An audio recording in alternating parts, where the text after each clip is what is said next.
think it's could be safely said that traditionally, year after year now, Jaime Maussan and Santiago Garza have been the most anticipated presenters to the Congress.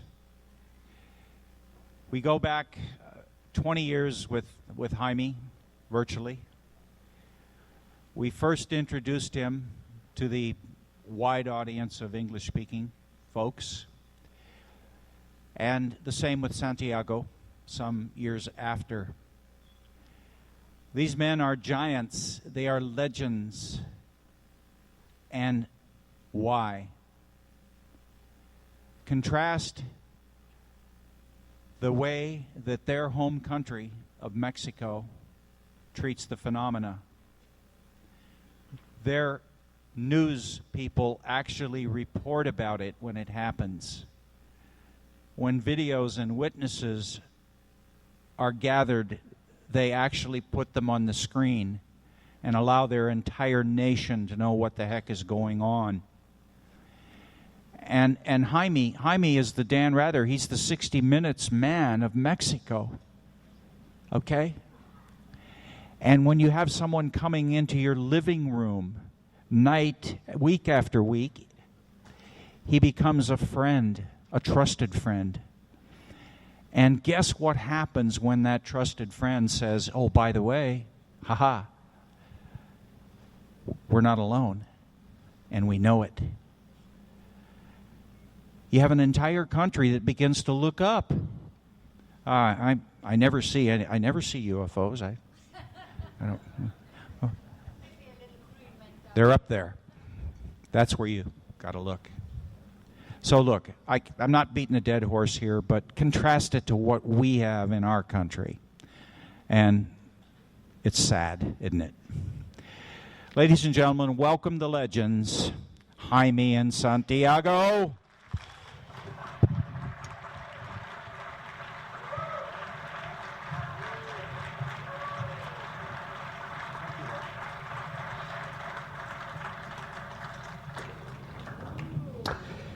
Thank you very much.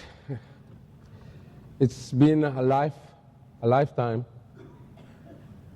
with Bob Brown, his family, and this Congress. I still remember back in 1991 when he held the first conference, and even one before in Tucson as a try in 1990. Since then, we have seen the evolution of this phenomenon. We have seen the evidence, the witnesses being every time more credible, and the evidence clearer. Before we start, Santiago, Iturria, and myself want to dedicate this last presentation at the Laughlin UFO International Congress to Bob Brown and the Brown family, to Terry,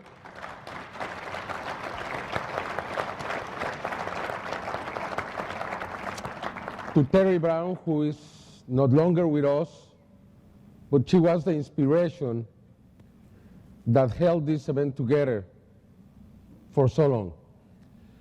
To Nikki, who is now the main person doing this event. And I really want to dedicate this effort to the Brown family, because without them, this wouldn't be possible. Thank you. Thank you.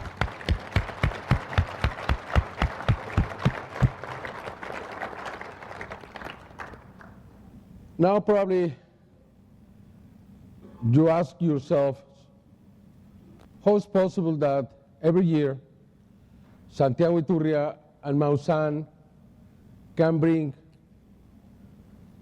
so many new cases, evidences, videos?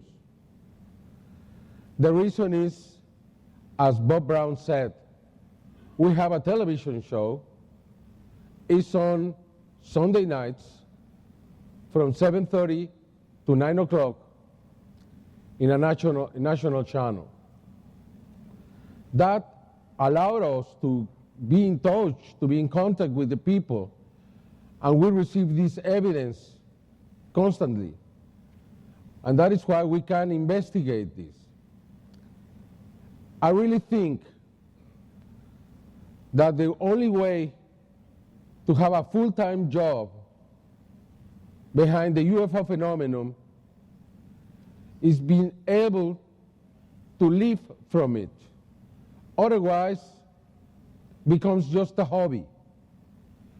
And we need many more full-time investigators around the world. Because if we cannot do that, then we will continue having problems really presenting and getting the information, the investigation, the evidence. And I believe every single investigator in this phenomenon has to find a way to create a virtual circle, a circle that can reinforce itself, releasing the information, getting some revenue from it, not becoming rich, just living from it, and continue. Otherwise, we don't have the quality of the investigation that we need around the world. Santiago. Thank you, Jaime. Well, good afternoon and welcome, dear friends, to this presentation. Jaime and I are truly honored to have been invited again by the Brown family, and it's a real honor as we have been coming here for so many years. And in this occasion, Jaime and I bring you, well, as usual, first of all, our investigations of UFOs in space, 4 missions from last year, and the 5th mission just from 2 weeks ago, with great images that prove, once again, that it's undeniable that the astronauts are not alone in space. And also, of course, the new UFO sightings from Mexico. And around the world.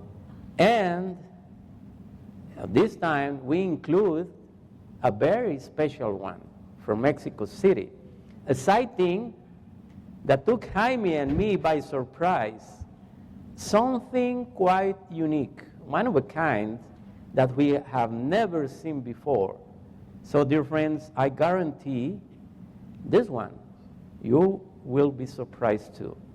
And many other reports, and of course, at the end of our conference, because, you know, my friends, 2012 is almost around the corner, well, we bring you also another surprise, something beautiful that appeared over in Mexico. And I just can tell you with complete assurance, this is something beautiful. Just wait, and we want to invite you, dear friends, just relax and prepare yourselves for an exciting adventure into the mystery of the unknown. Enjoy the presentation.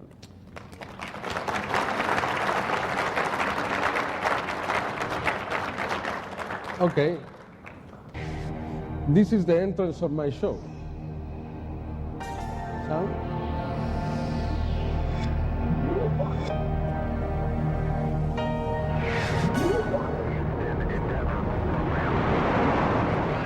Algunos investigadores han considerado que esta es una prueba irrefutable. Televisa y Maussan Producciones presentan Tercer Milenio con Jaime Maussan. Thanks to this show that has been on the air now for 6 years, we have a building of 4 floors with more than 30 investigators, astronomers, geographers, and scientists who work with us, even though they are criticized and they are not welcomed by the scientific community in Mexico. They believe this is real and this is important.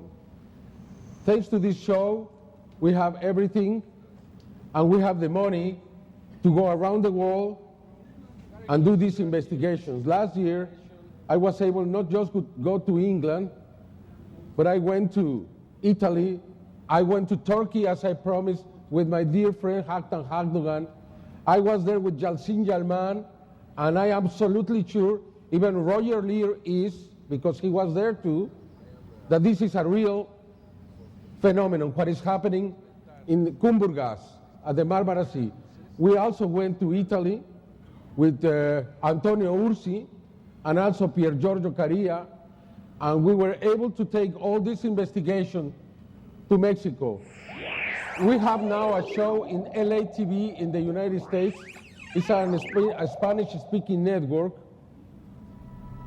Probably you can watch it even though you don't want to understand it, but it's there. And I want to tell you something. After the first 10 shows, we were rated #1 in the network.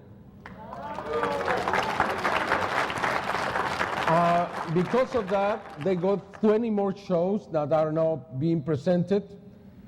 And thanks to that, we have now a pilot in English for the American television. There are some companies with syndication that are really interested in everything that we are doing, not just in Mexico, but around the world. And I cross my fingers that very soon, for the first time, a program done outside the U.S. is going to be presented to the American public with a different vision of this phenomenon. Real investigation. We will take the responsibility not just to present two sides. I will take the responsibility that everything that we present there is going to be real. Because I think most of the programs that present both sides is because they don't want any responsibility.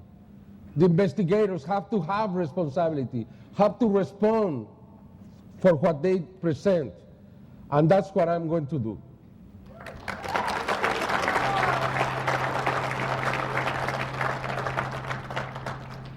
Well, this is the first mission that we want to present to you, the STS-125 by Shuttle Atlantis.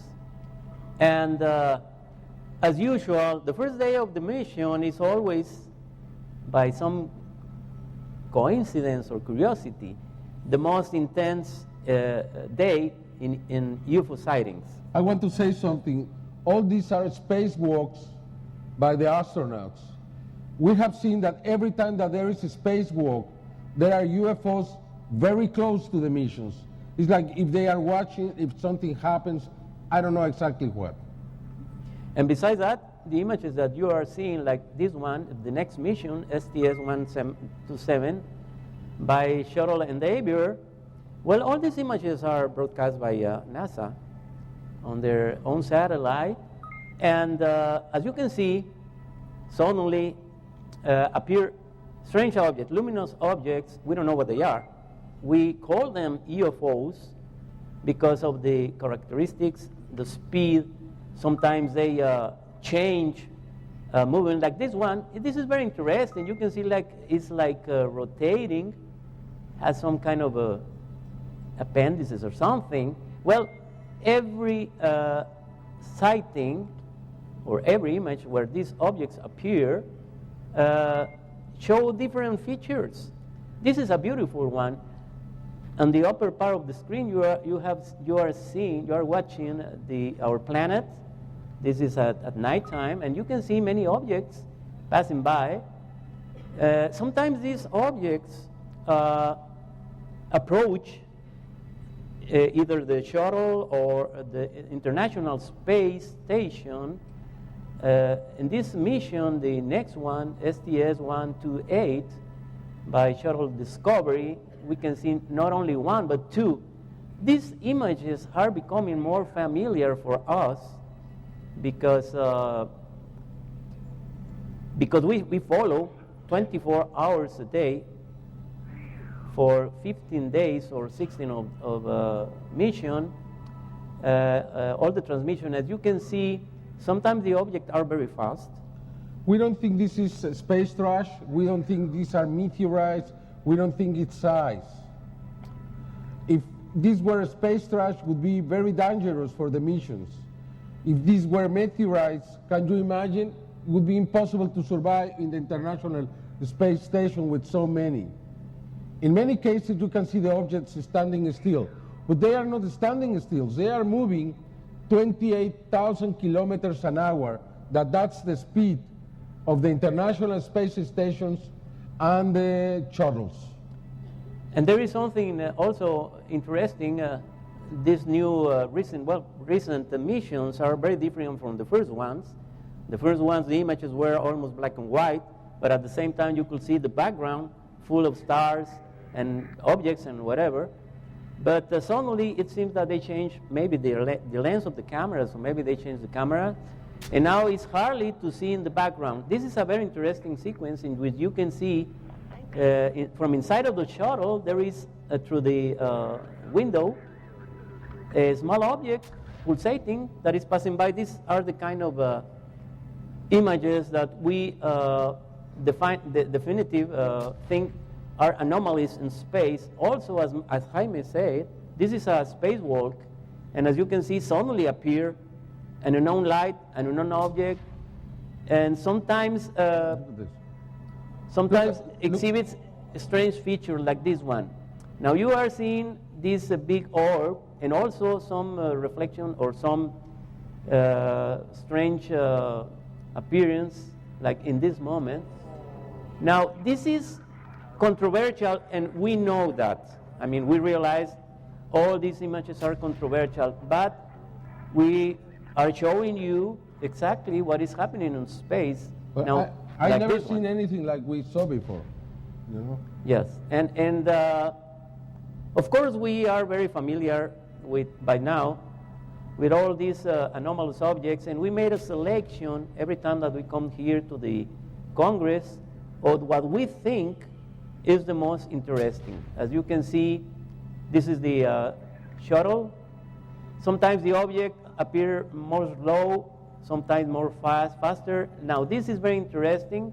As you can see, the camera operator moved the camera and somebody detected some objects on the surface. Now this is where the shuttle landed, and of course all the missions have been very successful. We must recognize that NASA has been doing a terrific job in space, and this is the recent one. Yeah. Just 2 weeks ago, the STS-130 from Endeavour.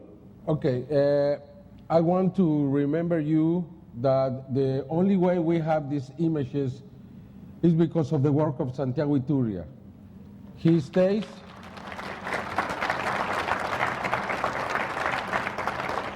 when the missions are in process. He goes to a room, hides from the wall, takes a lot of food, and records everything, every single minute from every mission. He gets hundreds of hours.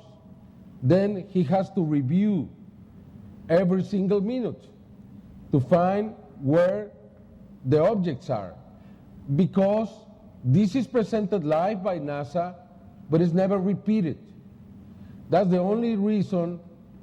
The only reason we know this is real is because he recorded directly from the direct transmission. Otherwise, NASA would never present this again, and we would never know.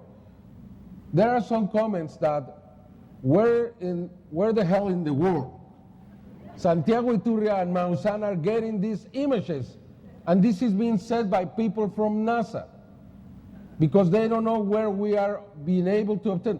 But anybody can do this. If you want to do this, you can do it. Take the NASA channel, record, and please do. I know this presentation is going to be in YouTube. Listen to me there outside in the world. Record all the NASA missions, and then we will have every single evidence. Unfortunately, probably we are in the last missions for a while. As you know, the space program is going to be cut down. it seems that the war won, not the peace, unfortunately. Well, let's review the last mission just 2 weeks ago. It was the mission by Shuttle Endeavour, STS-130, as usual. Anomalous objects, as you can see in the lower part of the screen, sometimes they appear in a large number, sometimes alone, sometimes they make strange movements, or as you are going to see in the next clip. Well, this is interesting.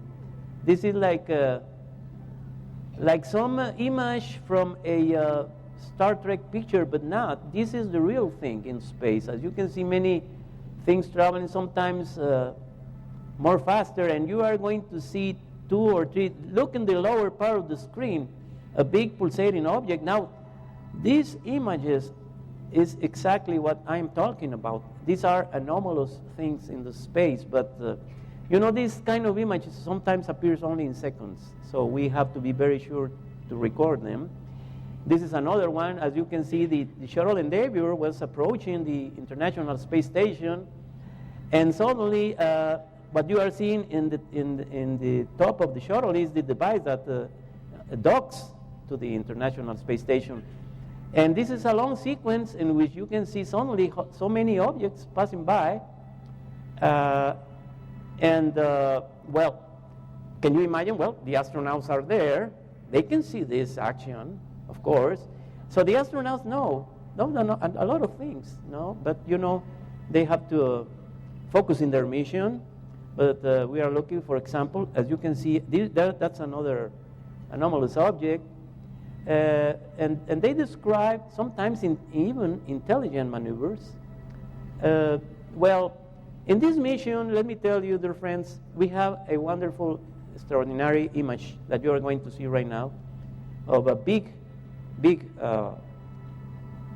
object, luminous object with a very familiar shape. You are going to see it right now, and you tell me if you like it. Of course, more images showing, of course, the extraordinary structure known as the International Space Station in space, one of the wonders of the world, but it's not on Earth, but also this is in space, but it's a wonderful piece of engineering of the human talent.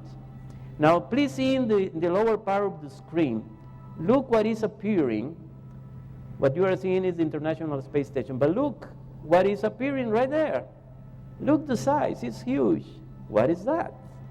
And suddenly, let's make a zoom to see the shape, and you tell me, what does it look for you? Isn't that a saucer-shaped object? This just happened last week. You are the first to see these images. This is a mission. This is the last mission. This is very interesting. This object seems to be behind the panels. Behind the panels. Now, we are familiar with this incident because 2 years ago we presented a similar incident that we are going to remember. But look first the behavior of this UFO. And it was then changed position and moved to the other solar panels, which, by the way, are huge, are very, very, very big. And it was like reviewing, in some way, the panels, we don't know. And these images were very familiar with us because 2 years ago we have a similar incident in which took us by surprise, by the way. Yeah, it was the mission 116 in December 22nd, 2006. And then we learned that this intelligence seems to be very interested in the solar panel. Yes, this is the STS-116. The object is in the other side of the solar panels. But look the size, and look what he's doing. And also the camera operator is very interested in this action. Yes, this took place at early hours in the morning, 3 o'clock, I think. So look how the camera operator in Houston is following the action, and look that. This is This is simply, oh yes, of course.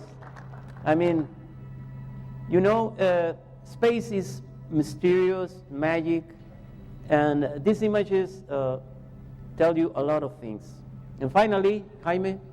Yeah, this is the new observatory that was installed in the International Space Station. Probably you haven't seen it. It's beautiful.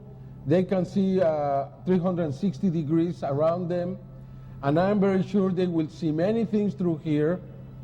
Now they have a real window to see the world, to see everything around the Earth and around them. It's really unfortunate that the space is going to be affected by the reduction of the budget to do the investigation in the space. I hope this can change in the next few months, in the next few years, and the United States will continue to be the leader there, letting us know what is out there. So farewell, endeavor. The era of the shuttles are coming to an end, and let's wait to see what the future brings to us. The Endeavor, this was the last trip to Endeavor to space. Now, if you allow me, my dear friend William Rowling, I had a chance to see this video 2 days ago, and I was very impressed. He records this video from his house, I believe in California. Monterey, California. He takes the night vision, puts a camera there, and I'm going to present 2 videos from him that prove somehow that what you just saw can be seen from the Earth if you have the right equipment. A telescope with night shot. That's what he does. For example, here,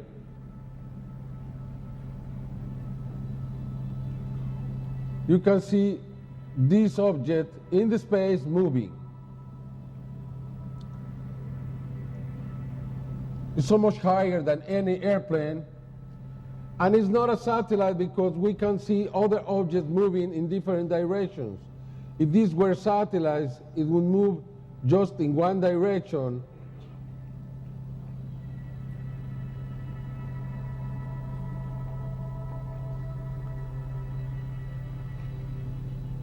Here you have in 2 different directions. Yes. Now it increases the speed, and there is another one on the opposite direction. Do you see it?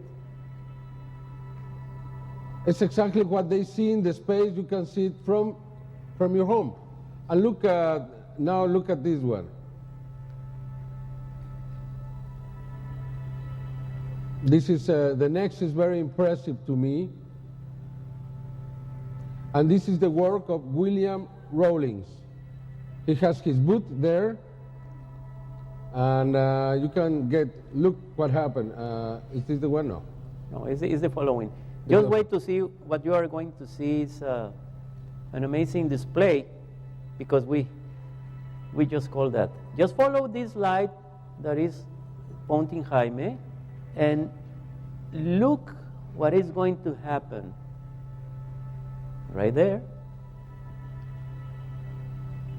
And then, you see it? Look at that. And then, isn't that a demonstration? And remember, this was recorded with the night vision goggles by William in Monterey, California, and in his home, outside, in the garden.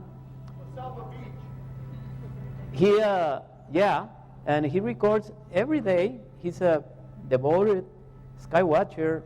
Wonderful work of research.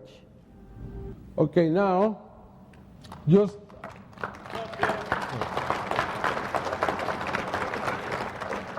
a couple of shots that were taken by the stereo mission that is around the sun, and this has created a lot of controversy.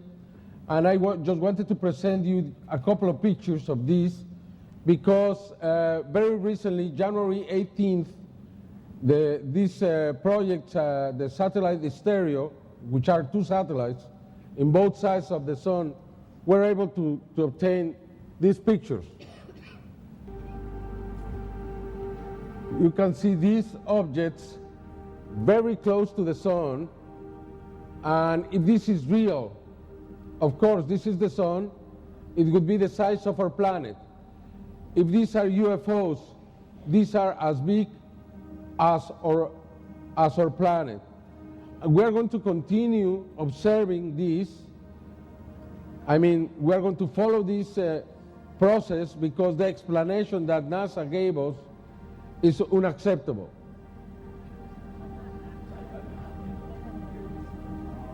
They say that it's a failure of the system and et cetera, et cetera.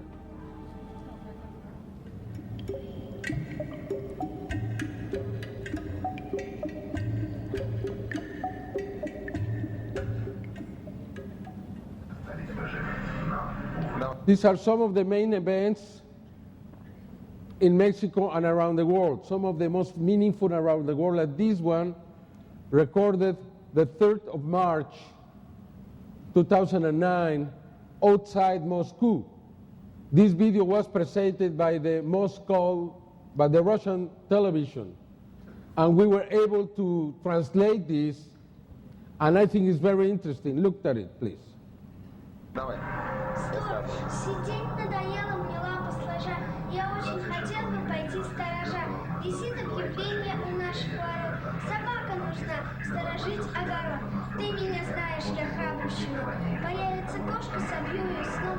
Я тявкать умею, умею рычать. Умею своих у чужих кричать. Котята боятся меня как огня. Скажи мне по совести, примут меня? Хорошо. Молодец. Ух ты, смотри, молодежь, что там на улице? Шарик какой-то. Ух ты! Ух ты, как интересно, что это за шарик такой? НЛО, может быть? Да какие НЛО? Разве бывает НЛО? Смотри-ка, он двигается, да? Ну вот. Похоже на каплю.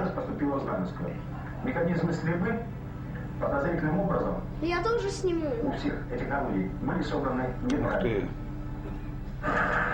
Все это в очередной раз подтвердило информацию спецслужб о наличии в Кремле некой группы людей, желающих создания мятежного генерала. I think this is very interesting because it's very similar to the many spheres that many people have recorded in Mexico and around the world. And now we have one of those spheres. Many people have told us this, that they come close to the houses, they observe people through the windows, and they get very, very close. But we never had a video like this. And that's why I think it's very meaningful. Again, another video from Russia, because Russia has become one of the centers of the activity of this phenomenon. And this is very interesting because it's very similar to a UFO that was photographed in Mexico last year. Watch it.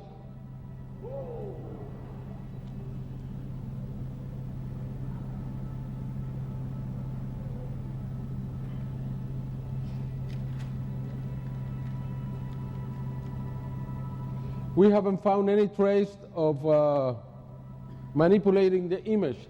And this was very interesting because last year we had these 4 photographs, and just in the first one that was taken by a young kid, 14-year-old young kid inside the school, and all his friends saw the picture that was taken, and we thought that was very interesting and very similar to the video we just saw from Russia. It's the same object. And this kid in Mexico took 4 photographs. Just in the first one, he got the image of the UFO. In the other 3, it wasn't. And every picture has a difference of half a second. Then, the object moved in less than half a second to be in one picture and not in the next. Exactly the same attitude we saw in the UFO in Russia. Now this image was taken if you remember the Mauricio Ruiz case in Alvin, Texas, this was taken the next night.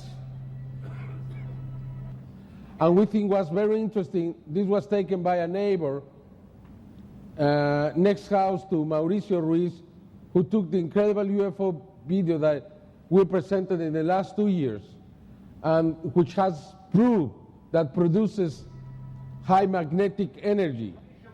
Again, another video from Russia, 25th of April, a fleet, like we have seen many in Mexico. The same night in Slovakia was also recorded by the police, a fleet.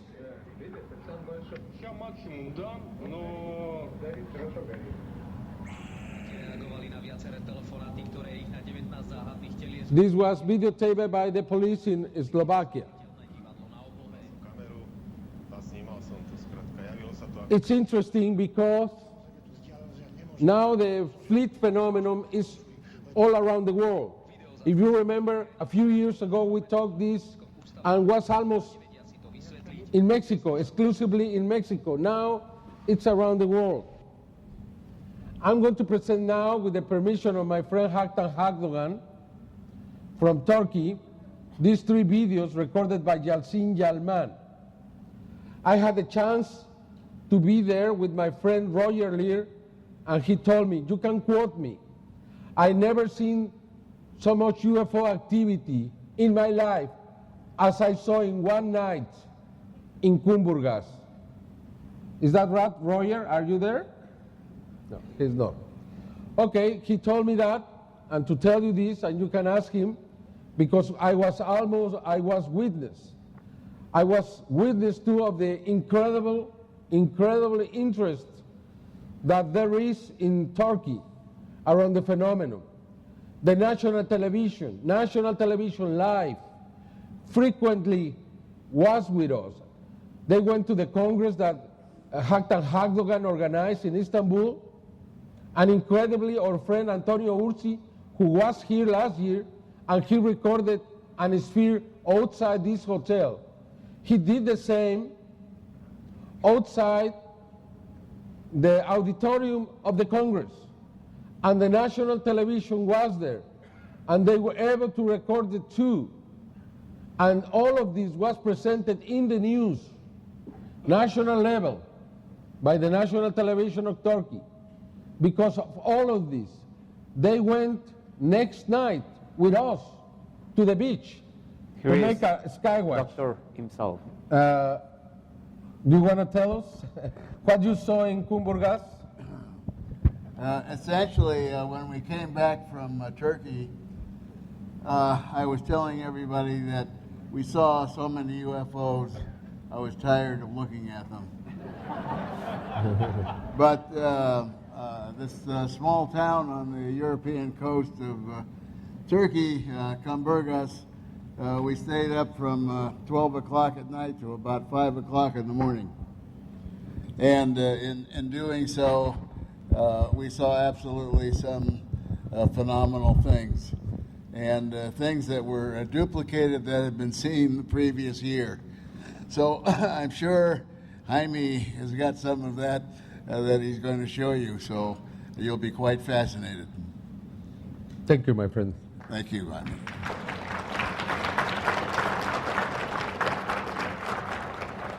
Thank you, Roy. Now I'm going to present you 3 videos recorded by Yalcin Yalman, this man who works at night on the beach. Works at night in the beach. And many times Haktan has been there with him. And we decided to do the same because we wanted to be witness, and we saw many, many things. We weren't there when he recorded these 3 incredible videos. We didn't have this log. We saw many things, but this is just amazing. This was recorded May 13, 2009.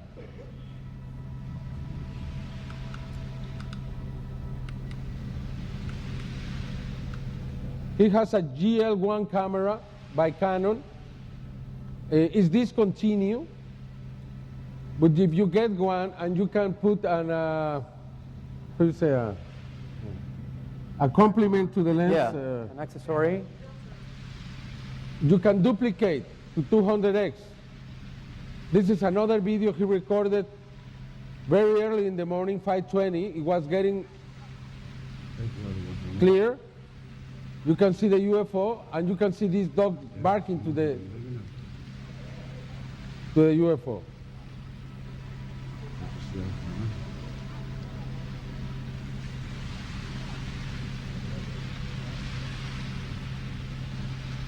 And the best video that Yalcin Yalman, I believe, has he ever recorded was in May 17, 2009.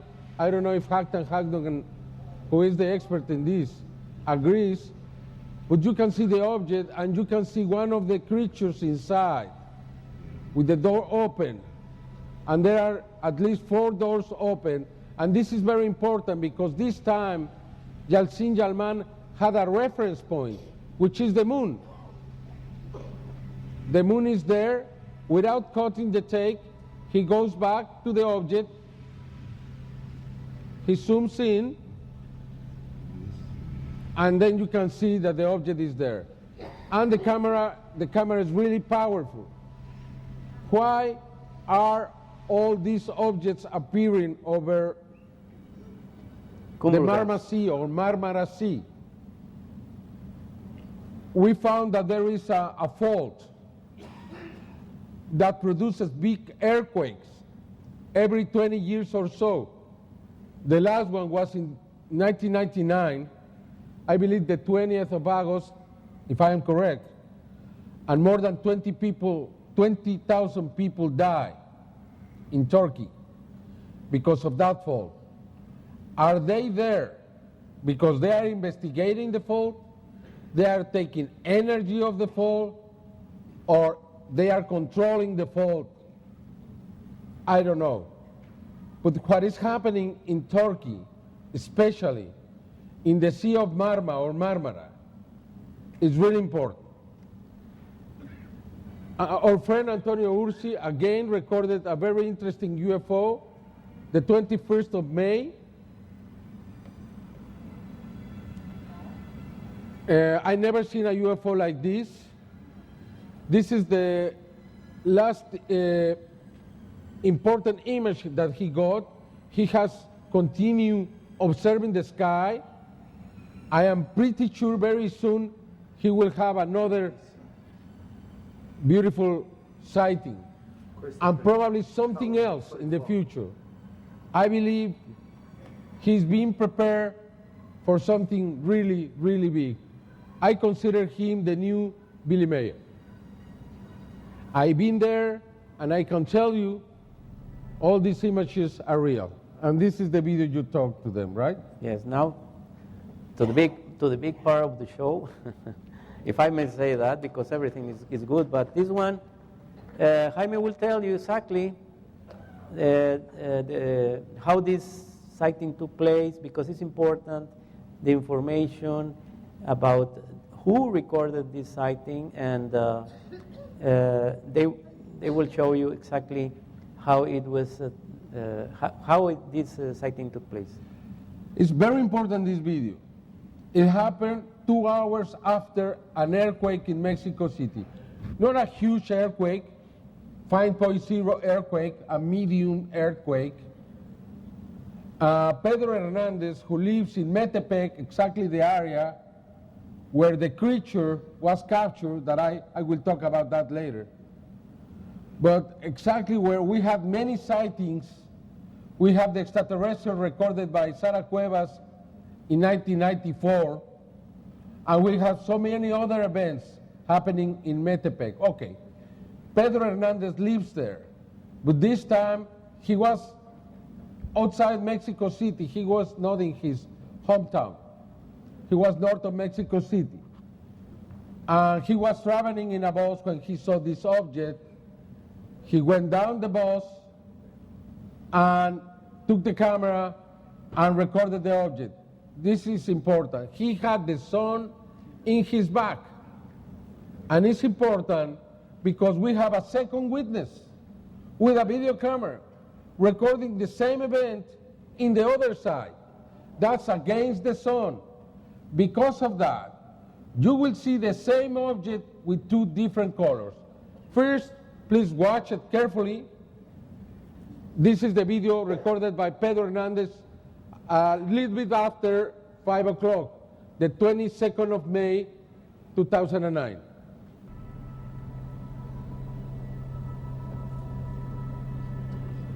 Look in the center how the big UFO is spinning and at the same time releasing two rows on of spheres. Hundreds of spheres. Hundreds. So the spheres went away. And then the big UFO slowed down the rotation. But wait to see what happened next. Then four little spheres come around and go around the object, like recognizing the mother and going now away. And they come back and they create what we call fleet. Probably this is a very important video because for the first time we now know how these spheres come. This is the second video. By Alfredo Carrillo. Look. Releasing so many. Yeah. You see, it's in the opposite direction, and now they look black. But it's exactly the same. We have been able to see every detail, and you can see how they look intelligent. They're not just going away, they're in a line. The object now is spinning up and slowing down. This is a comparison of both videos. Do you like it? Well, this is something, let me tell you, huh? Certainly one of a kind. And even now, look, you cannot almost see it, but the spheres, the little black spheres are around as the other ones are here. It's just the same moment. Because many people will say, oh, that was created with a computer. But then, fortunately, we have the second witness. We have the name of both. We know where they were. We went there. And we know this is absolutely real. Okay. Thank you. So we are now expecting a new one, hopefully. Let's see. And this video is very important because has so much information for us or for everybody to try to understand what the UFO fleets mean.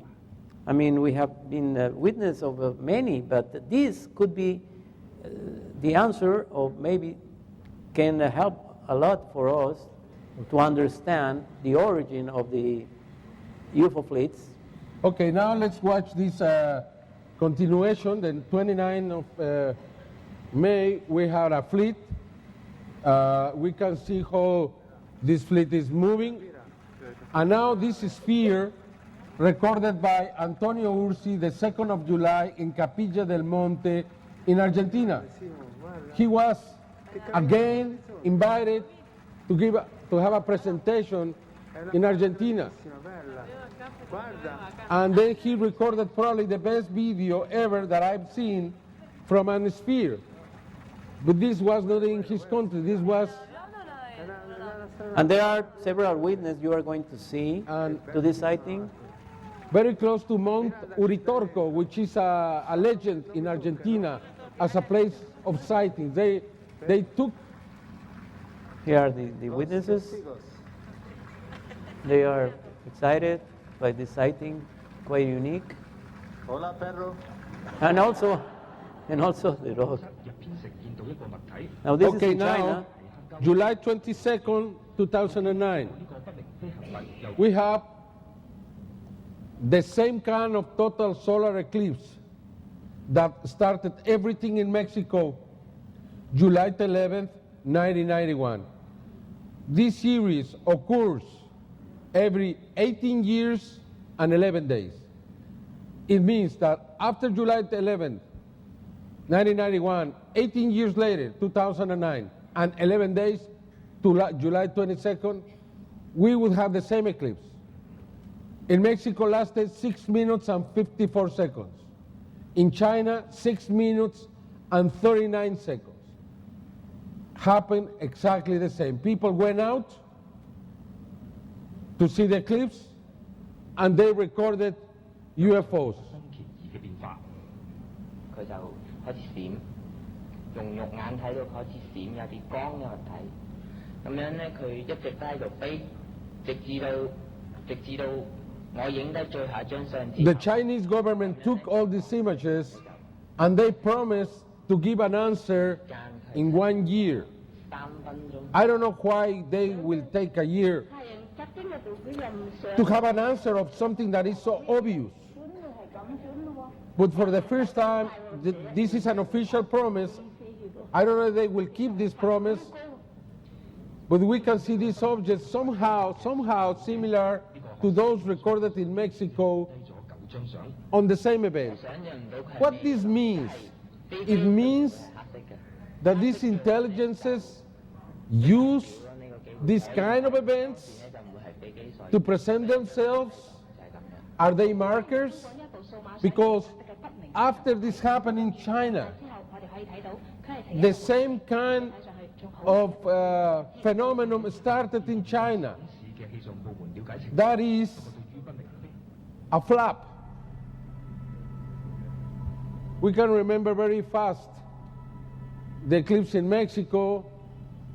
We can see now the old cameras that we were using 18 years ago in Mexico, the VHS cameras, if you remember that. This was an historic event that began the amazing Mexican UFO wave, July 11, 1991, and there it is. This is David Arreguin footage, the first that was presented after we presented this in television. This video changed my life because when I presented this in television, so many other people gave me videos, and I couldn't get away from this phenomenon. I was trapped by it.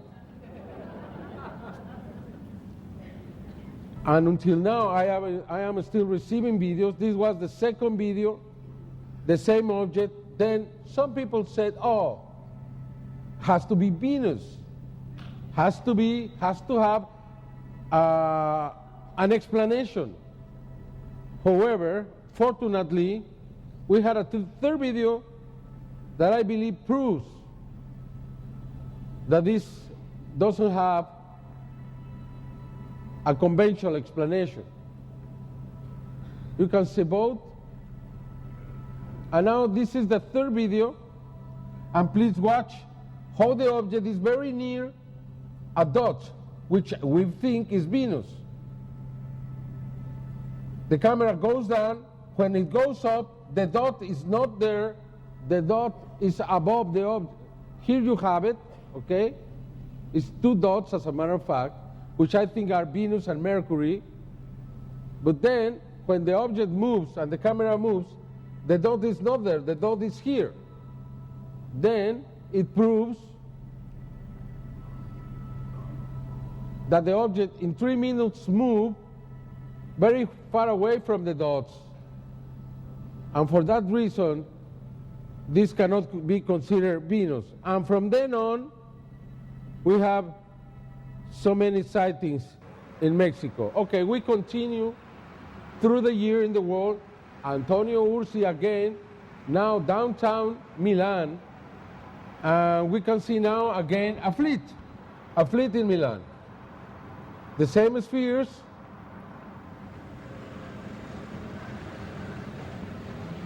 Just like in Mexico, the phenomena,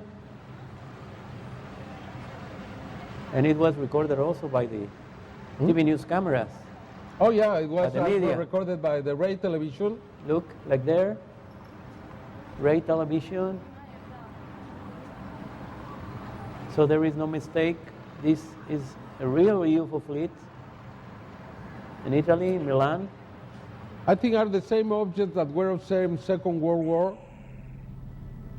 We have another fleet in Mexico City, again, 29 of September. Not very clear, they are very high, but they are there.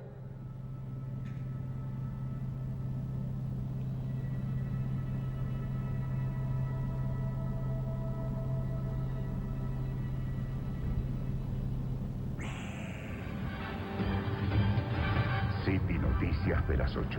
November 20th, now it's in Bogota, in Colombia. In Mexico, people are not amazed anymore. No, nothing happens. Oh, we have a big sight. Oh, yeah, one more time, and that's it, you know? No problem. In Colombia, now it's still big news, you know?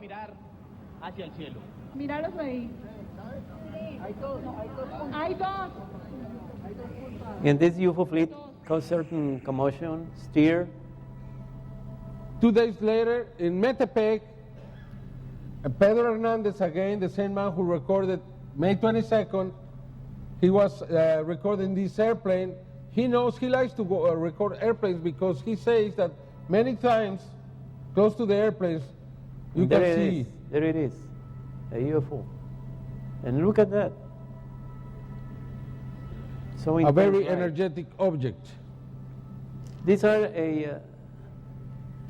the actual UFO sightings that we're having in Mexico City, among other things. But wait, because what you are going to see next is extremely weird and bizarre. Jaime and I are very disconcerted. This is another fleet. This is another fleet, 5 of December. Black objects. Maybe in this fleet happens the same thing, that the sun is on the back. The sun is on the other side. When the That's sun why is you on the can other see it. side, Yes. they look black. But as you can see, the formation all the time is preserved, no mistake, and the UFO And fleet. now, But as- wait, As Santiago said, this is really, really weird. you know, this sighting, we are very disconcerted by this thing in the sky. What is this? We don't know how to call it. Just watch carefully, and it's morphing itself. What can it be? This is in Mexico City. A video by one of our most respected sky watchers. But look, the lights and the strange dark, like cloud or like strange substance around. But I mean, these are the kind of sightings that we are having now in Mexico. It's like a cloud and it has energy inside, or what? Or what? And it's huge. So we are now having strange sighting of an unknown kind. This is really unexplainable. And this was recorded a week ago, 20th of February.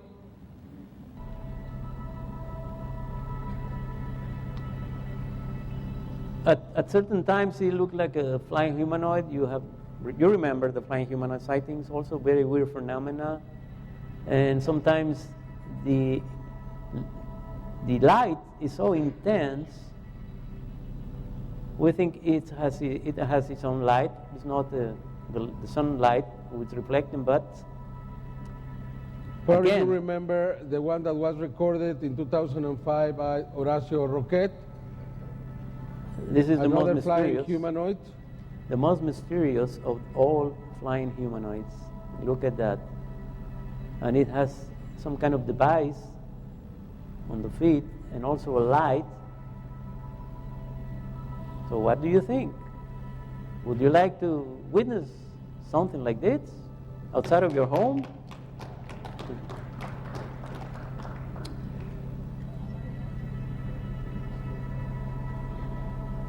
There is a legend. Quetzalcoatl is the divine serpent, is the god. The serpent that can fly. The bird serpent. The colorful serpent. Is that a legend or has some reality behind? I'm going to present you this continuation, because now is more, we can see more often this. We can see continuously sightings of the so-called EVANIs, which are, I call them biological entities, unidentified biological entities, because I don't know how to call them. And there are many more witnesses now recording the same. This first one is from 2007, and I present this because you can clearly see how this thing, whatever it is, changes colors. When it changes colors, you cannot say it's a balloon, a group of balloons together, or what. It's the same object, but now has different colors, or different shape, or different, how you say, different characteristics, and it's interesting to see how it moves smoothly. It's a very high altitude, it's a very high altitude. So it attracts our attention, how it keeps all the time the same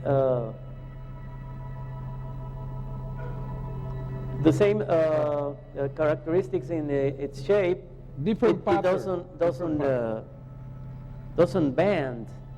Okay. So at that altitude, now this is another one. This is from November the 8th, 2009, and this is Arturo Robles Gil, again recording this. You can see the movements of these things, and you can consider that it is prohibited to fly these kind of things in Mexico, because the airport is almost downtown Mexico City. Then to have this in downtown, in the central part of Mexico, is really dangerous, because these objects, this is interesting. This video is interesting. You can see the small orb? The size of these objects is around 50 meters, probably.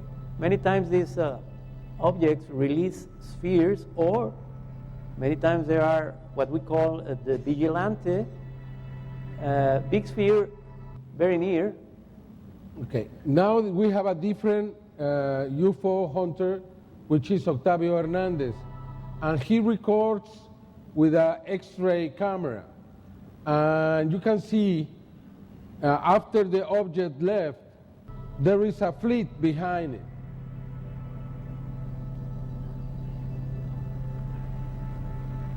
Okay, let me put the fleet because you didn't see it.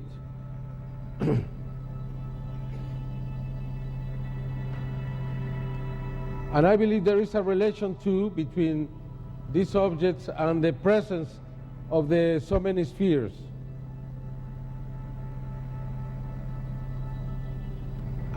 Here you have something similar and different at the same time. The movements, the shape is like a scratching, yes. And there it is, again, a small sphere to the right.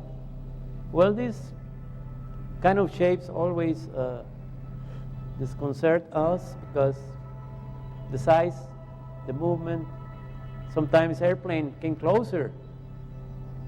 I think we have a clip, is that right, Jaime? Hmm? I think we have a clip with an airplane passing by very close. Yes, we have. And but there has not been a single accident yet. Again, we have a fleet after the presence of the object, like it releases all the spheres. The legend says that Quetzalcoatl, the divine serpent, would come back to claim its kingdom. And that would happen before the end of times, the beginning of the new era. Again, we are close to 2012, and it's amazing how these sightings have increased. You have had some, especially in Los Angeles area in California. We have videos from England and Portugal. Portugal. And probably some other places, but we have them in different countries, very, very especially in Mexico. This is a new UFO hunter. It's Ismael Lopez, and he has recorded beautiful, beautiful videos where you can see the movements of the objects or organisms or whatever they are.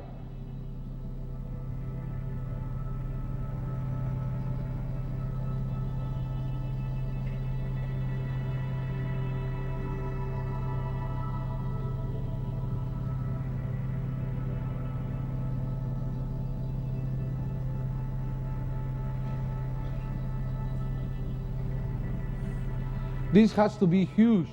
This has to be more than 50 meters long, probably 100 meters, bigger than an airplane. And if an airplane confronted with these things could have an accident, a crash, even if these things go inside the turbines, would stop the airplane, even if they were balloons, then this is terribly dangerous. Sometimes they are with what we call a sentinel, a little sphere that watches very close to the big object. You can see that, and look how fast both are moving now. It's like the little thing is taking the big one away. Now you're going to see the video that I was talking about. This is the one with the airplane. Yes. Santiago. Just watch carefully because you will see the airplane, commercial airplane, passing by very close. As a matter of fact, an American Airlines plane. Look at that. And look. Well, that was very risky. And you see?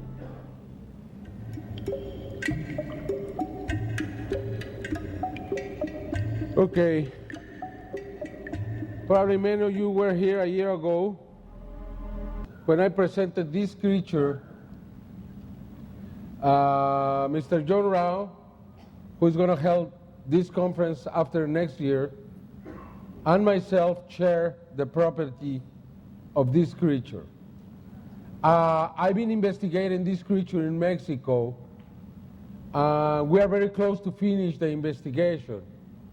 We have amazing results that I'm going to present to you. And I have offered John Rao that when we have a letter from a scientific institution in the United States, a university, or someone who has the power to introduce this creature legally to the United States, we will continue the investigation here.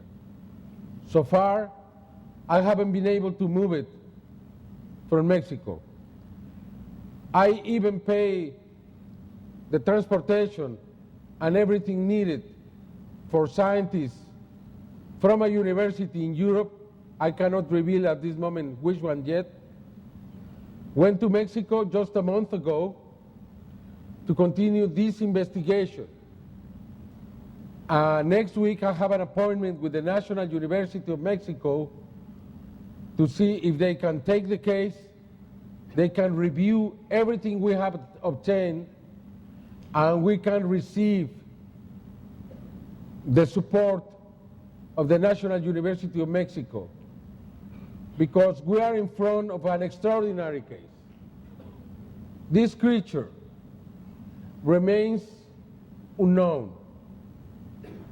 As you know, was captured May 11th, 2007, and it was drowned 30 hours after it was captured. The analysis done to this creature revealed that it could not survive on this atmosphere, even in water. If it cannot survive on this atmosphere or in water, where it comes from?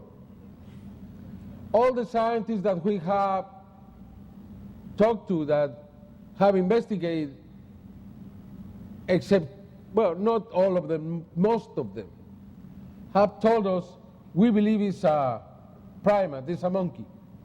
A monkey, as the people from Europe said, from the New World.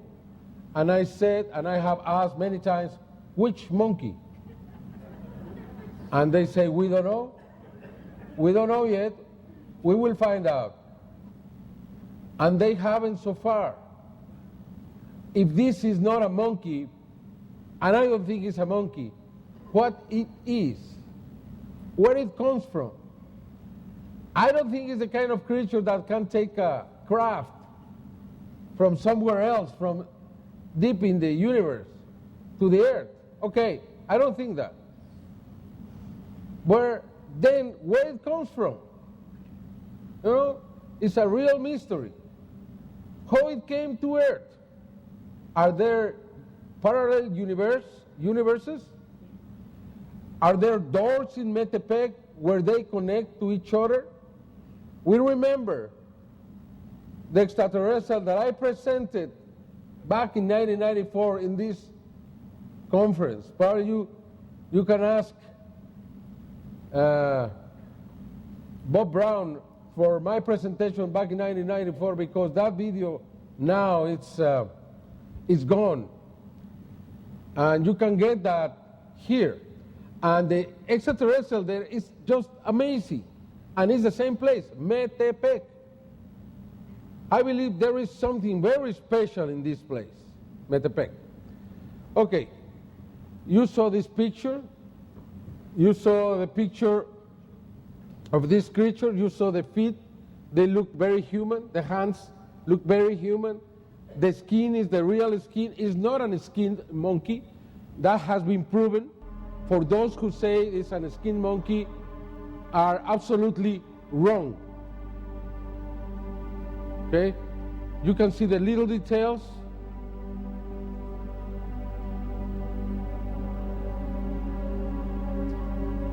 In 1 year that I was here to now, we have done everything possible with this.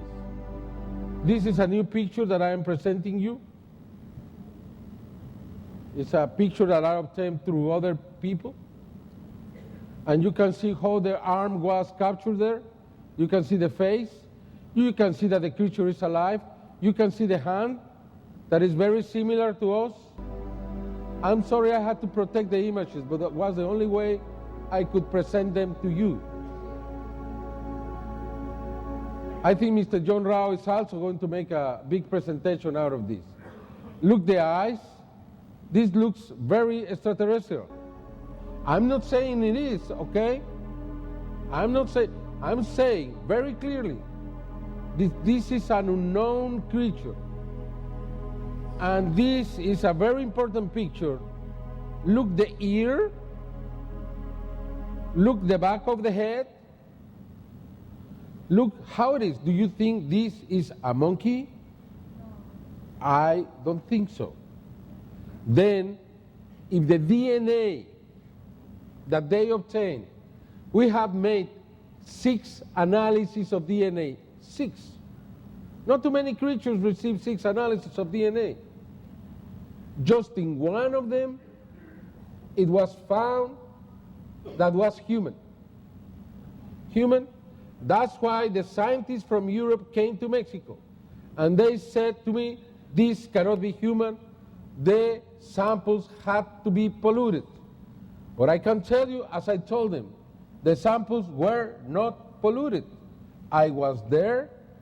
I saw that the expert who took the samples did it carefully, with a mask in the mouth, with gloves, with a closed environment, very carefully, and that he took those samples from inside the body. It is absolutely impossible that those samples were polluted. However, it's what they have to say. Okay, they took different samples now. They went back to Europe, and they will have an answer very soon. Everybody asks me, when? I cannot pressure them. They are really good. They are very professional, and I like them very much. And I think they are good people. I hope if they find what I think they're going to find, they will have the courage to release it.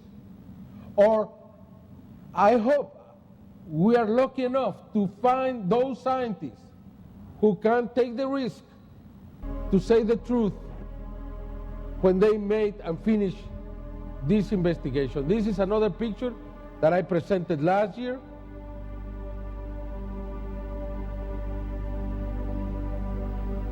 There are more pictures, but we're going to reserve that for last, for another occasion.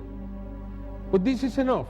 This is enough to prove that we have something here that doesn't look like anything we know, that we understand that this creature was alive at that moment.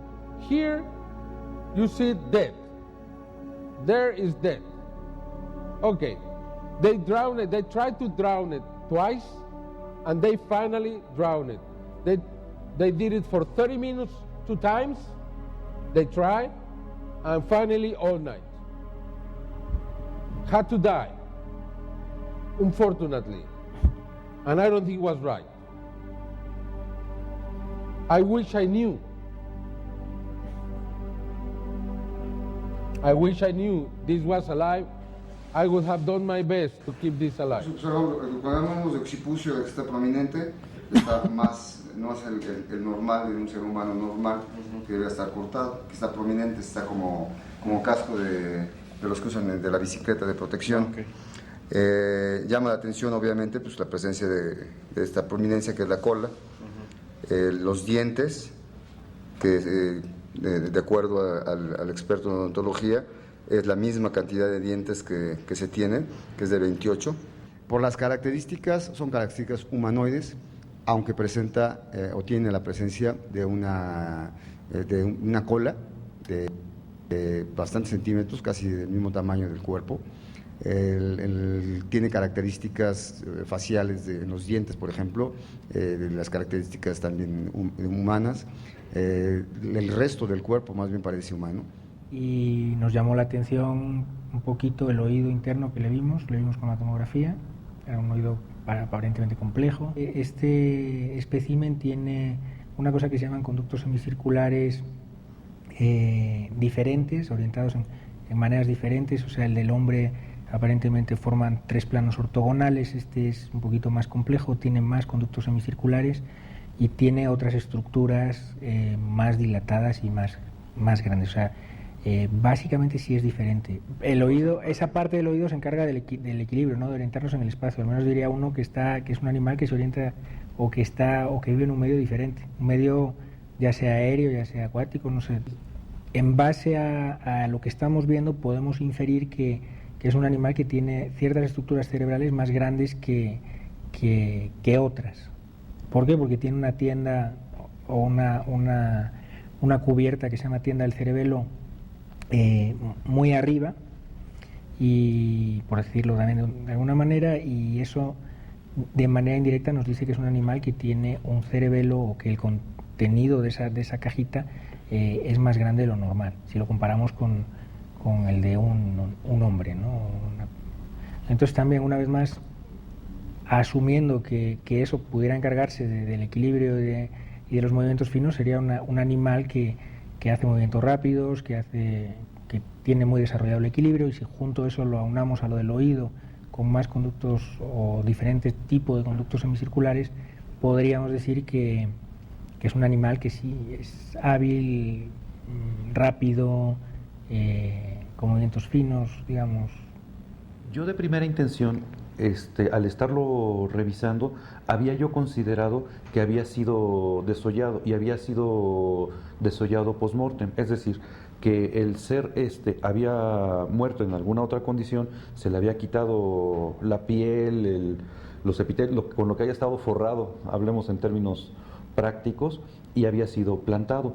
Sin embargo, al estar revaluando nuevos cortes, al estar revaluando nuevamente los tejidos, observamos un tejido de revestimiento rudimentario, pero finalmente tejido de revestimiento, y esto finalmente nos hace llegar a la conclusión de que este ser, así como está, así era como era. Así era como era. ¿A dónde lo lleva eso?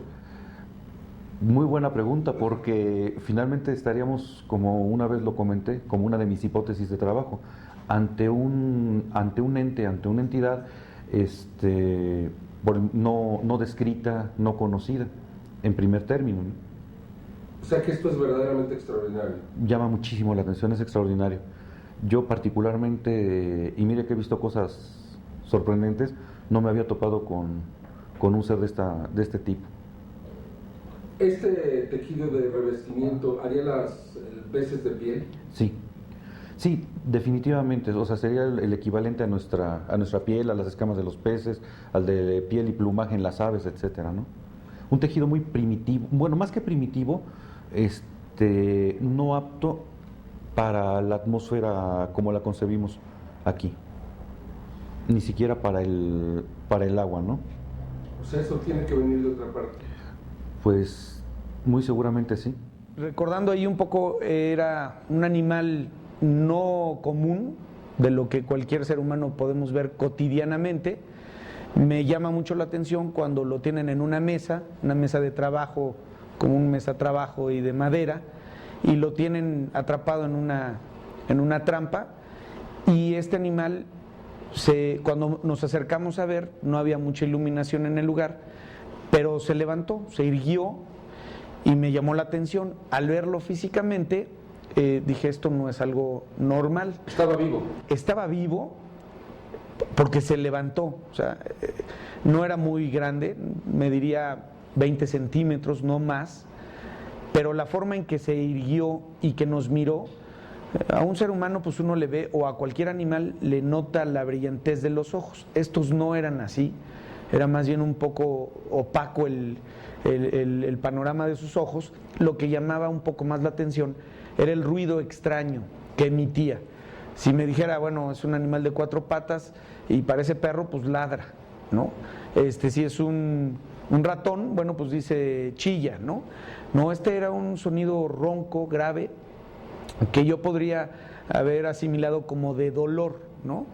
Eso que notaba yo, que eso también me hizo suponer algo más extraño, era la brillantez con la piel, pero además que era como blanco, no era, vamos a decir, no era pelo, sino era una textura de piel como si estuviera mojado, como los delfines, esa brillantez, ¿no? Pero en un tono pues transparente o más bien claro, ¿no? No se veía agresivo, pero lo que llamaba la atención era la mirada o lo que parecía ser una llamada, porque el ojo era sin tener, como nosotros que tenemos una corona y la niña del ojo, no lo tenía. Eso fue lo que me llamó más la atención. Al otro día yo le pregunté que qué había pasado. Me dijo, no, ya los muchachos del lugar lo metieron en agua con sal para matarlo. Le digo, oiga, pero no lo debió de haber matado. No. Y se empezó a hacer ruidos todavía más extenuantes. Y así es como es la historia de este ser, ¿no? Sí, ese mismo día que cayó en la trampa. Es decir, no sé, a lo mejor una hora o media hora después de que lo agarraron o cayó en la trampa, me habló don Mario para que fuera a verlo, porque estaba totalmente sorprendido también del animal. ¿Y cuál fue tu impresión a la hora que lo viste? Pues realmente así como que de susto, porque me dio pánico en el momento que lo vi, porque yo no duré más que 2 minutos viéndolo y me retiré otra vez a mi trabajo. ¿Sí te hizo contacto visual el ser? Sí, de hecho a todos los que veía, porque como estábamos alrededor de él, a todos volteaba a vernos. Es decir, por la desesperación a lo mejor quería atacar a alguien, no sé, porque ella estaba comiendo la misma mano de él, se la estaba comiendo la que tenía atrapada en la trampa. ¿Tú cuando llegaste ahí ya se había comido la mano? Ya se la había comido, de hecho yo no la vi, ya no vi cómo se la comió.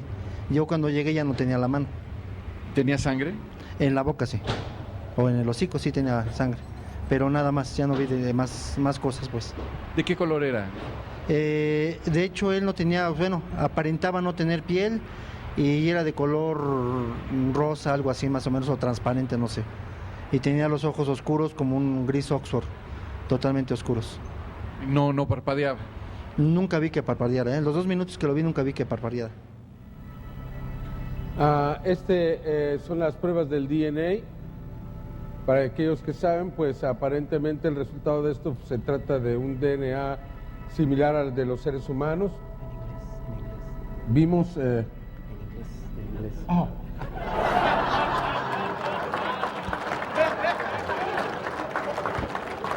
Oh, how interesting, isn't it? How interesting. I'm sorry, I was listening in Spanish and I just... Okay, thank you, Santiago. Okay. Okay, let's start again. This is the DNA. We can see it. This is the DNA that was obtained by this university in Europe. They asked me not to tell who they were until this is finished, but this is what they did. And we can see, or those who understand, they will find that this is human DNA. I present this because there were some people who were saying that we hadn't done this and this was not true. It's true. It's true, and this case has attracted the attention from all over the world, especially Germany. The news from Germany went there. The most important paper, History Channel, went there. From China, Japan, Korea, and other places. And I think this is going to grow even more. And I hope this will become the physical evidence that many people have been waiting for so long. We don't know yet. We have to be very careful. We have to do it as science marks that this has to be done. But we will be there to be sure that the truth will be said.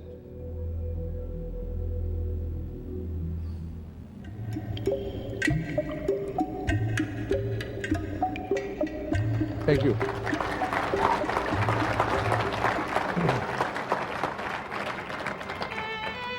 As you know, I am very, I have a passion for the crop circles. I go there every year, and I am sorry for those who think that this is not real. For me it is. I've been walking there. I have seen so many things in the middle of the rain. I have seen the details inside the formation, and I really think these are messages, these are signs that are appearing every year, as Michael Glickman said, as love letters that are left under our door. This year we had something very interesting. This formation appeared in 3 different stages. That was the first, this was the second, and the third one, it was a message. We have to analyze this message. We've been trying. We find pyramids there, we find serpents there, we have find many signs that look like all scriptures from all cultures.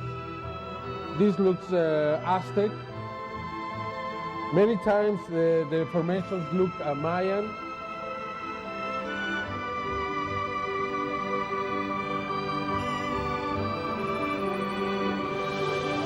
This is the inconclusive because it appeared in 2 different fields, in corn and, in wheat and pastizal and in grass. This is Mayan. This is talking about the sun cycles. We have to be very careful with the sun. Believe me, I think if something happens in 2012, the sun is going to be responsible.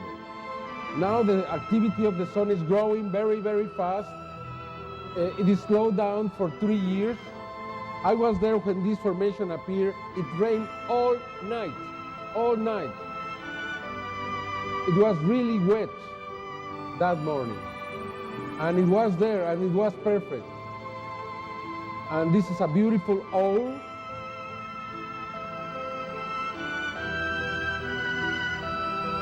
Look at it now, how beautiful it is, how perfect it is.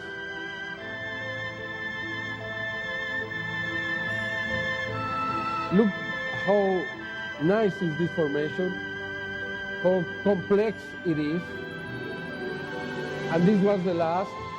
And this, according to some, is the sun and the wind of the sun.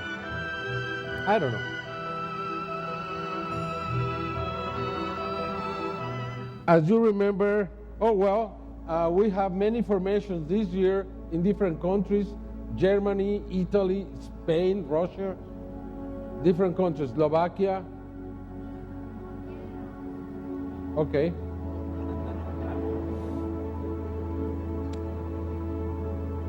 You see the phenomenon is growing, and these are signs.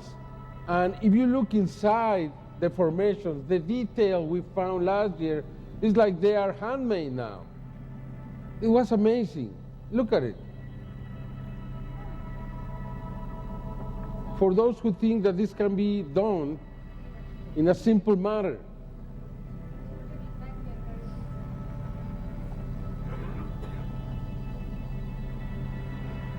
We saw so much more last year. For many, this was the most important season ever. And look at this one. A friend of mine recorded this.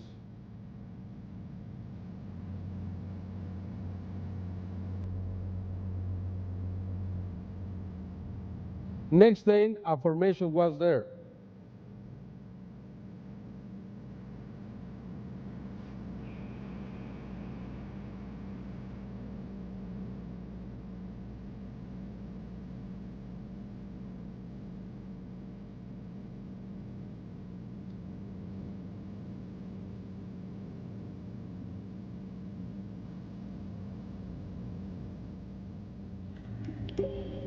For me, there is no question. This is related to another intelligence, and these are messages. We remember last year this incredible cross. I don't think it has a religious meaning. I think it's a message of love. I think it's beware. It's the second message. We had the first one in 2002. Much pain, but it's still time. Second, beware. I think the third is coming, and it's going to be the key for what it means, really.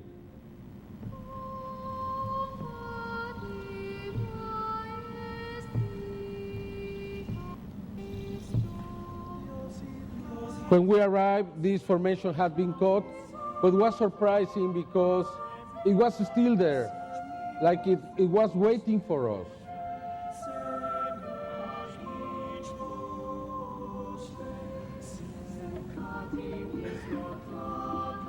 And then we remember this from 2005, August 14, 2005, seven spheres making this beautiful cross in Florida. San Petersburg? No, San Petersburg, Florida. St. Petersburg in Florida, just 15 days before Katrina. And we have this from December 2008 in Russia. What it means is what I told you. It's not religious, it's very human. And the way to confront any kind of danger is by being together. It's very difficult. I understand it's like almost utopic. But I think we have to find a way to be brothers again. Something very incredible and interesting is that these signs that have been appearing in different places like this in Russia. Yes, as you can see, very strange cloud that resembles human eyes. What could this be? Probably signs in the sky. Some people say, oh, well, yeah, that's a coincidence. This is another one. But then we have a second coincidence, also in Russia, right? Also in Russia. And the third is also in Russia, in Moscow last year. I think it's important because now what we were seeing in the crop circles, in the ground, now we're looking that in the sky. If we read the Bible, we can clearly see many times a big sign appear in the sky, and the people pray, okay? Now we try to explain everything we see. It's not a sign, it's natural, it's a phenomenon. Something very important happened December 9th, 2009. First in Moscow, in Russia, 2 young people were moving in a car, and they recorded with a cellular phone something very extraordinary. We have analyzed this video over and over and over. The possibility of this being a hoax are really, really dim, almost non-existent. I would be very surprised if this is not real. I want you to look at it because it is like in the United States, not too many people realize of what happened in Moscow over the Red Square, the Kremlin, around 4 to 5 o'clock in the morning of December the 9th, 2009. This was presented by the news in Russia.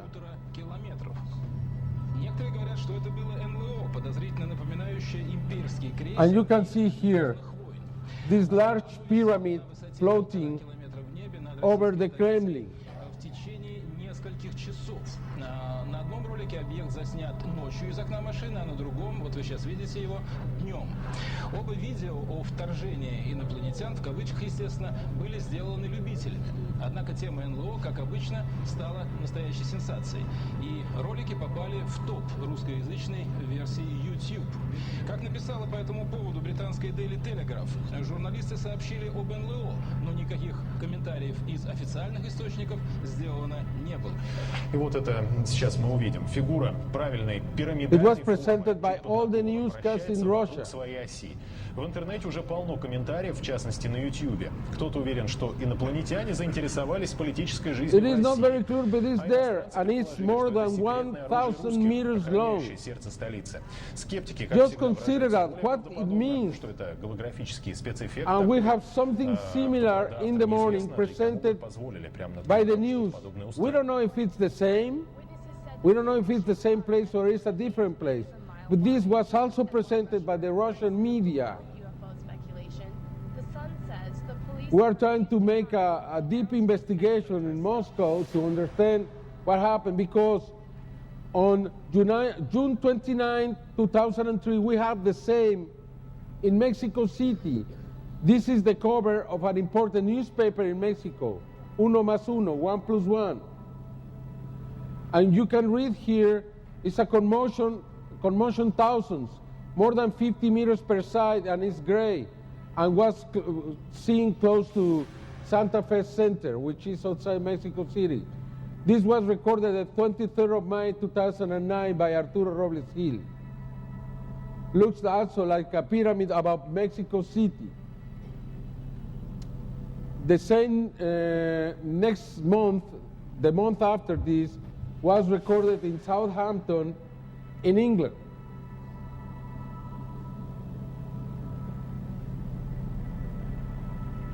These UFOs, these pyramid UFOs, or whatever you want to call them, are becoming common around the world. And I think we should look to them carefully. This was recorded in Metepec, November 22nd, 2009, by Pedro Hernandez, one more time. And as you can see, the shape is very clear. It's a triangle-shaped UFO, more like a pyramid shape, and it's descending, as you can see here. Now, these videos are important because reveal that these kind of objects really exist and are appearing. On December 11th, again in Russia, the Russia television presented this object, looks like a pyramid, having a tail over Moscow too. Moscow, right? Yeah. Okay. Just a few minutes after that. Thank you. Just a few minutes after that, 7:50 in the morning, in Tromsø, in Norway, there was a blue ray coming and then making a spiral. This spiral was photographed by probably hundreds of people in Tromsø, and they also recorded the videos of the object or whatever it was.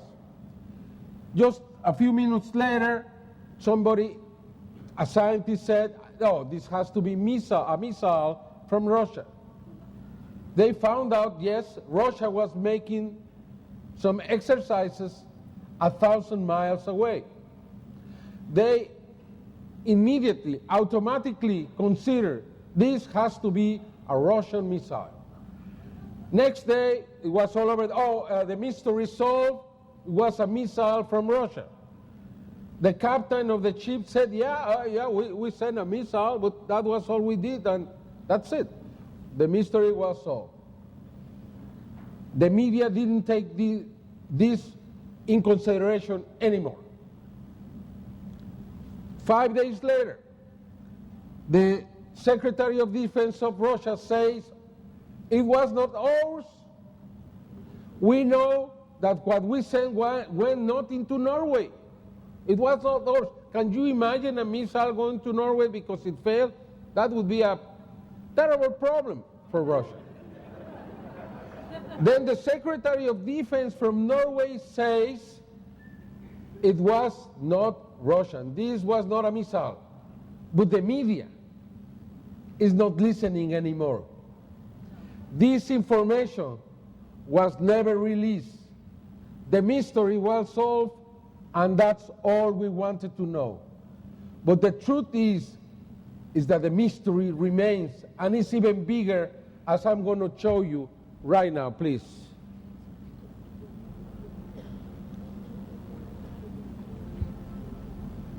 You can see some of the images, and you can tell me if you think this is a missile.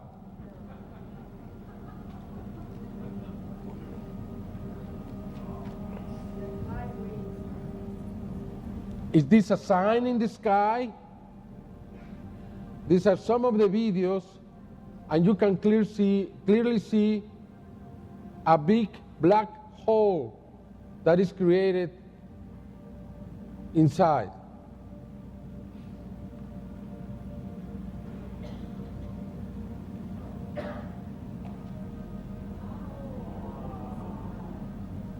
Is this a dimensional door? Is this a message? What it is?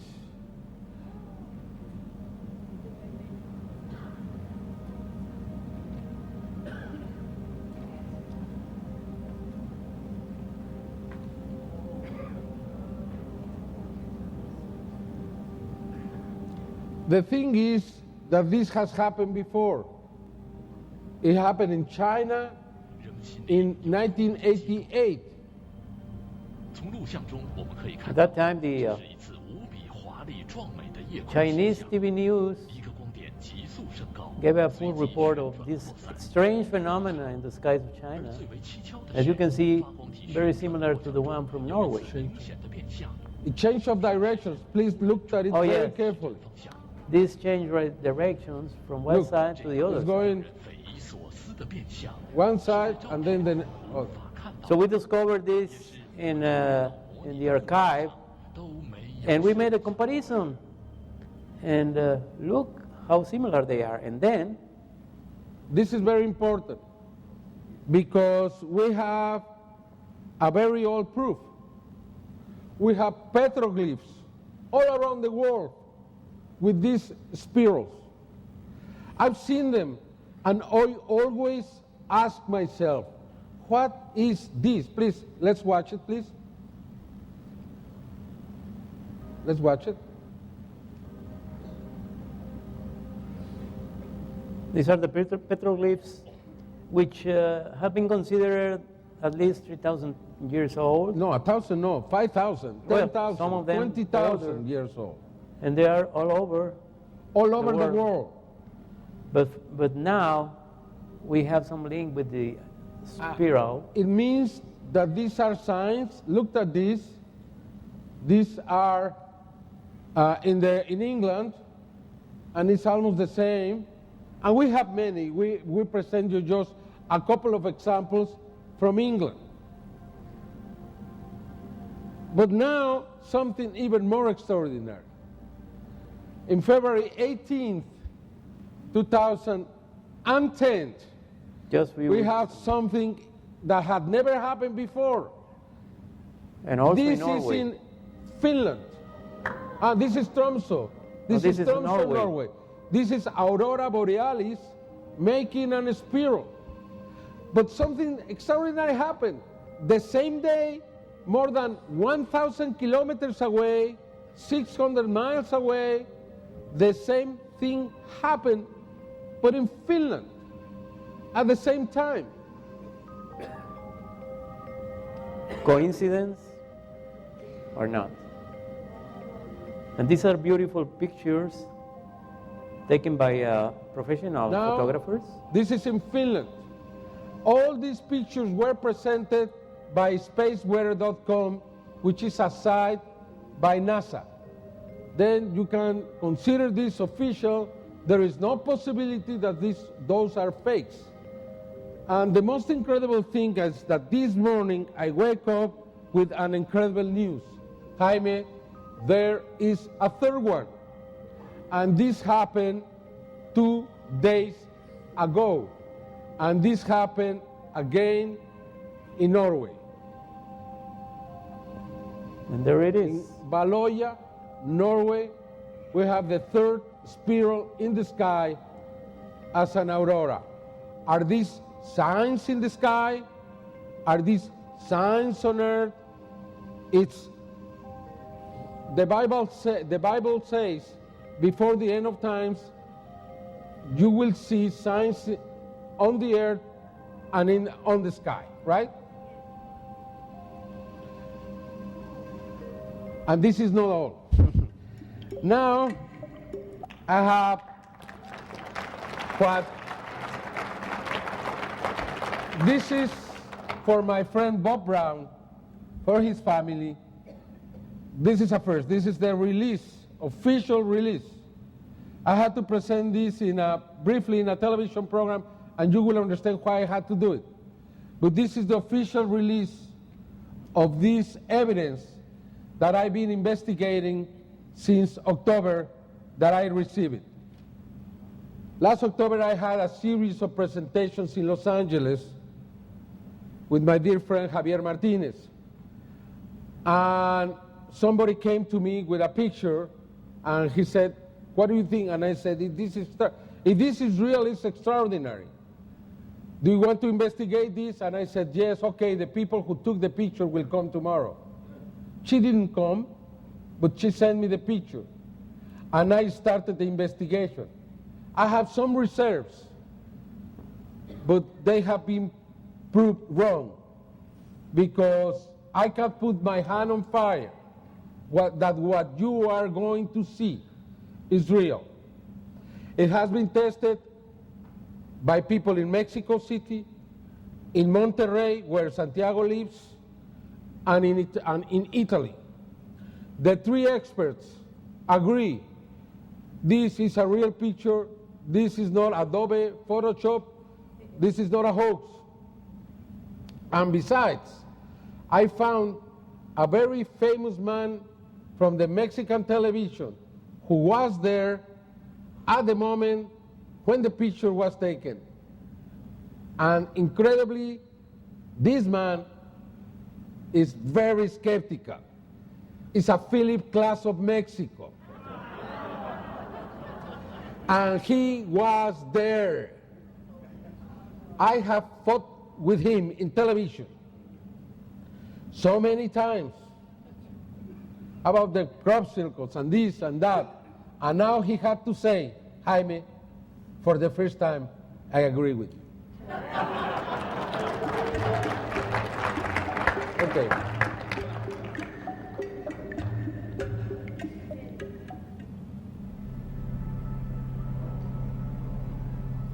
This picture was taken July 24, 2 o'clock in the afternoon with 31 seconds. We will see that clearly later. Okay. No, please. Continue.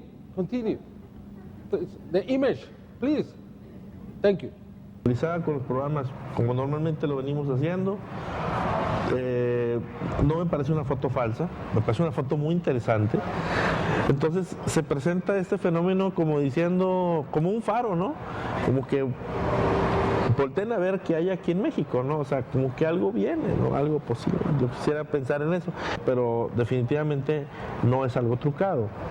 Pero de que la luz sale, eso o sale o entra, o sea, es muy impresionante la imagen porque se ve muy delineado el lugar donde sale la imagen, pero no se ve tan sharpness, o sea, en el borde de la imagen se ve que de ahí sale la luz. O sea, no me parece que haya una manipulación ahí. Estamos ante una fotografía extraordinaria. Extraordinaria y fortuita y afortunada, ¿verdad? Pues, o sea, la persona que la tomó pues puede decir que tomó algo fuera de este mundo, ¿verdad? These are the 3 pictures that were taken. This is some of the analysis made in Italy. They were able to see exactly where it was taken because this was taken with an iPhone, and they were able to locate exactly where the position of the camera was regarding the pyramid. They also found an object very close to the pyramid, and you can see this light coming from the pyramid up. The witnesses never saw when this happened. This must be a pulse. It's a pulse. It's something very brief. It didn't last it. Probably 100%. Elaborazione e l'indagine in diretta This is Giuseppe Garofalo in quindi Italo. dei metadati in Exifer. Qui questo elemento mi ha portato alla conclusione che l'immagine è reale, le immagini sono concrete, sono vere e sono As you can autentiche hear, a the images are real. poiché There is il no luogo, fake on this. quindi il posizionamento This is a real event. Impresionada porque no esperábamos ver lo que vimos. En el momento de estar viendo la foto, a la par estaba una señora, una de nativos indios, orando y vi que terminó de orar y se la muestro y me dijo que eran mis antepasados, mis abuelos, no sé, y me dijo que no la compartiera con nadie. Como hay gente que cree, hay gente que no cree, y aún yo, sí, pues porque me pasó a mí, yo creo, pero yo creo que si yo la viera así también, o sea, es difícil de creer. Estamos contentos porque, pues, no sé, tal vez puede ser algo que pueda llevar, no sé, a nuevos descubrimientos o algo. Incluso andaba no sé, se me olvida el nombre, es un comediante mexicano que andaba ahí visitando las pirámides, también se lo enseñé a él y me dijo lo mismo, dame tu email y mándamelo, porque y dijo la palabra, dijo que estaba buena la foto esa, sí. Jaime Maussan, un aplauso por favor.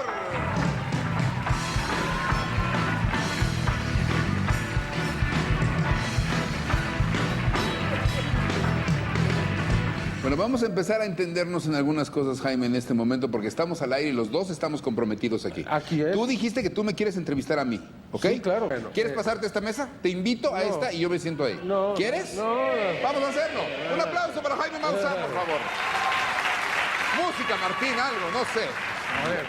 El caso es que yo estaba parado en una esquina, el guía estaba en la otra y me estaba demostrando cómo de lado a lado del juego de pelota se oye la voz si hablas contra la pared. Sí. Entonces, esta circunstancia, de pronto se acerca un hombre y me dice, oiga, ¿usted sale en la televisión? Sí. Mire esta fotografía, y me enseña su iPhone, ¿así? Sí. Y me enseña, vuelvan a poner esa fotografía, la fotografía que Jaime acaba de traer. Esta fotografía se certificó, fue tomada directamente, no hay una segunda, no está, digamos, trucada, emplastada, inclusive está como el iPhone te da la posición del geoposicionador, el GPS, está localizado perfectamente en Chichén Itzá, por tanto, No hay posibilidad de truco. Además, tú la viste ahí. ¿Esto es lo que viste?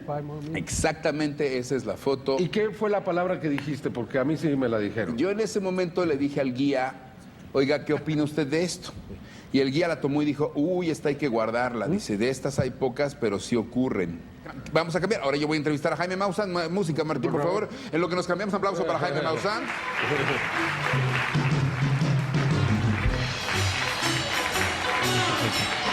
Pero lo más importante para mí es que es verdad, que ocurrió y que tú estabas ahí.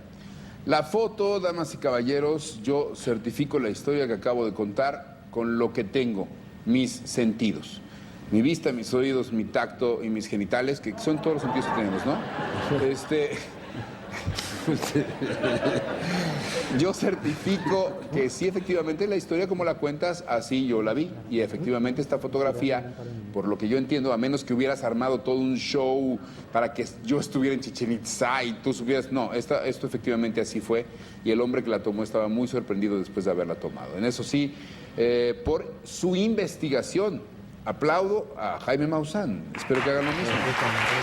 Y esto sí es importante. Y esto sí es muy interesante. Pongan la foto de Chichén Itzá, por favor. Pongan la foto otra vez de Chichén Itzá. Es la primera vez en toda mi vida. ¿Cuántos años llevamos de conocernos y de pelearnos?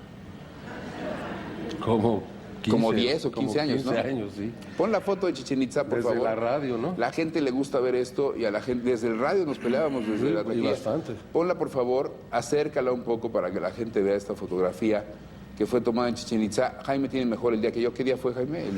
24 de julio a las 2 de la tarde con 31 segundos. Y eso porque está en la información del metadata que tienen las fotografías dentro de los zoom in a la foto, por favor. Yo mismo no la entiendo. Yo estaba el día en que se sacó esa foto, conocí a la persona que la sacó y es la primera vez en 15 años, y así es a veces la vida, Jaime Maussan, así es a veces la vida, en que encontramos un punto de acuerdo. Un aplauso para Jaime Maussan, damas y caballeros. 15 años, regresamos con la... Thank you. This is the incredible picture, and now a last word, please. The lights off.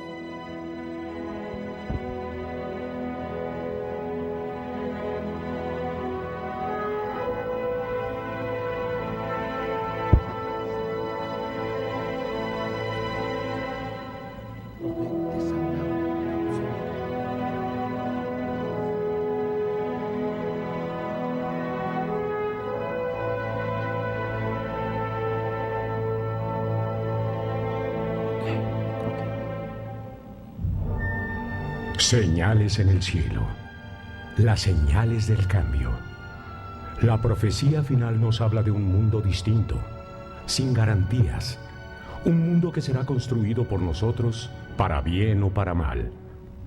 Una realidad que podría convertirse en el paraíso en la tierra, pero que también podría convertirse en un verdadero infierno.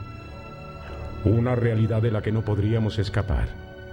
Una realidad que viviríamos todos los días, en todo momento, donde ni siquiera la muerte se convertiría en un alivio.